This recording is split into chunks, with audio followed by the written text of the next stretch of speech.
Concerns about the situation in Venezuela are mounting. Inflation is out of control, projected to reach 1,000,000% by year's end. There is a severe shortage of food and medicine.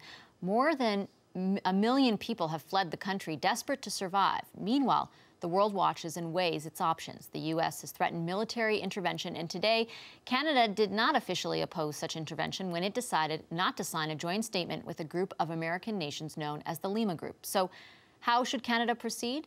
Diego Arria is appearing before a House of Commons committee this week to brief MPs on the situation. Arria is a former Venezuelan politician. He served as the country's ambassador to the United Nations and served as president of the Security Council. He now lives in exile in New York after denouncing former President Hugo Chavez at the International Criminal Court for crimes against humanity.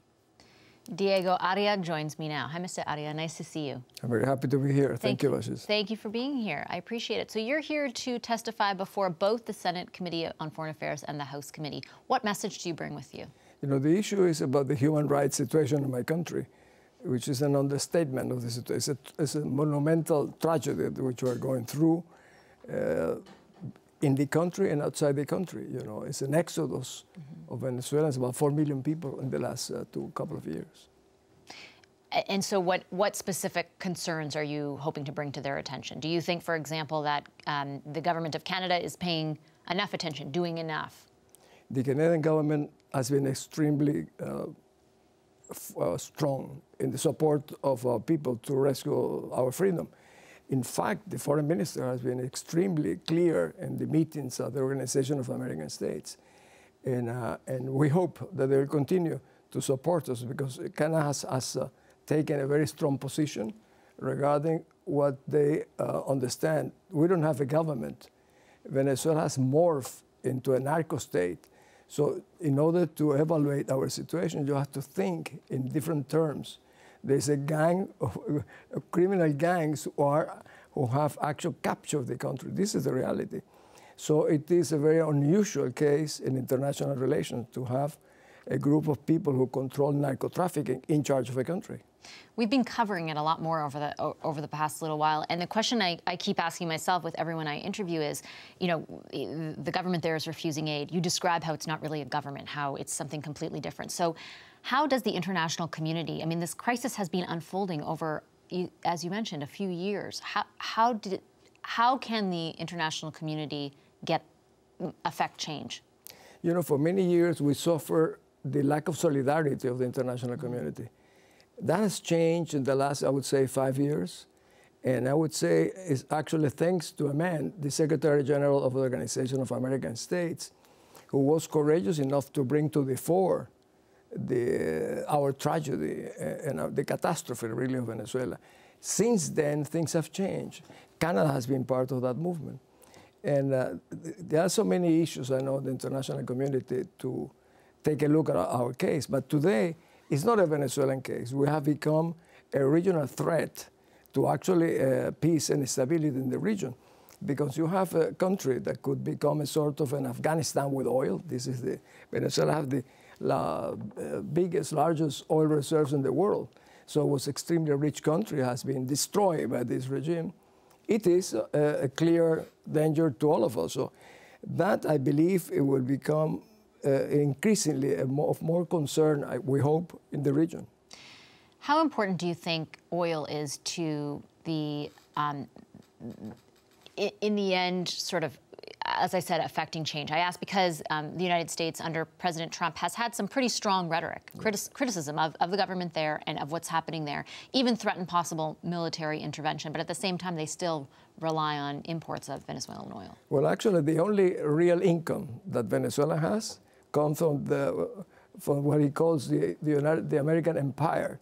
The only ones who pay the oil in Venezuela is the United States, actually, because the rest of our oil production, which has come down from 3.5 million barrels of oil a day to 1, half of it goes to China, to which, you know, we're really indebted to China. And the rest goes to the United States. So the only dollar income that the country has is from the United States. So you cannot understand the regime says that the U.S. is the greatest enemy.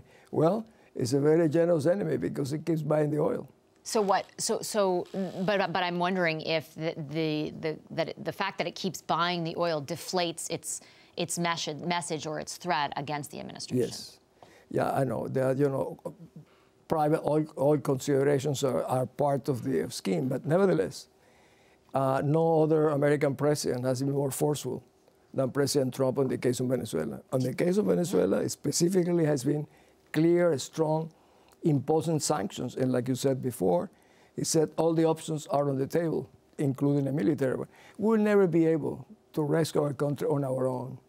We have a narco state. We have 60,000 Cubans in Venezuela, out of which a lot of them are agents. We have people from the FARC movement in Colombia. We have paramilitary armed by the government. So how can you expect a civilian population to rescue themselves if it is not with international cooperation? Do you think it's going to require some kind of military intervention? And I ask not just because of President Trump's words, but the Lima Group recently signed something that Canada actually didn't end up signing on. It's agreeing that they wouldn't resort to military intervention. Well, the Lima Group has been very useful to us. Mm-hmm. But that statement, probably I'm very sensitive when I read these kind of things, because when I was in the Security Council, I saw so many papers asking the parties to talk, etc., dialogue. And meanwhile, in Bosnia, I saw 200,000 people being killed or massacred. I saw in Rwanda, where you have a famous Canadian general, Dallaire, 500,000 people, or in Cambodia or in Congo. So I was very affected by that. I thought that this statement actually opens the door to the regime to become even tougher, because the message in certain ways, don't worry, we will not put a finger on you, and we will not be in agreement that nobody actually even threatens you. So I believe it didn't do any, it was not useful or helpful at all for us. I know that you're headed to the UN, of course, where you spent many years next week. What do you hope the message to Venezuela is out of the General Assembly next week? We had what's called an Arria formula at the Security Council about 2 weeks ago on the case of Venezuela, which we hope will be translated into the General Assembly. I believe many of the head of states will address the issue of Venezuela, because they have to address it. It is an issue that, like I said, goes beyond our borders. It affects many people. And the linkage of Venezuela with Hezbollah, Iran, the guerrillas, makes of us a very dangerous country to be around. And it has taken a long time for countries to realize how important it is even for them. And I think Canada in that has been very helpful and very strong, and I hope it will continue to be in that direction. Should countries consider, or should they walk out when Venezuela is speaking? I think there will be, I don't think Maduro will come. He has been always afraid to come to New York for a long time. Probably will not come. But if he does, it would be, I think, a nice gesture for the international community to send him a strong message of how he's viewed and condemned by the international community. Okay, I have to leave it there, but thank you very much for your time, Mr. Arria. Pleasure to have you here. I appreciate it greatly. Thank you so much. Thank you. Bye.